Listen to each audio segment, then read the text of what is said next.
قالوا يا موسى إن فيها قوما جبارين وإنا لن ندخلها حتى يخرجوا منها فإن يخرجوا منها فإنا داخلون. قال رجلان من الذين يخافون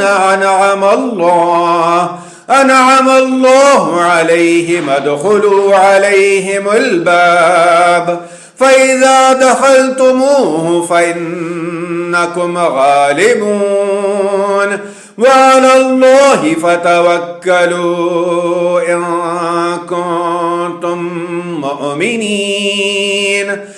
قالوا يا موسى إنا لن ندخلها أبدا ما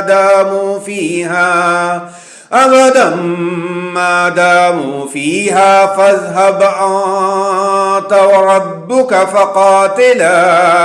فقاتلا إنا هاهنا قاعدون.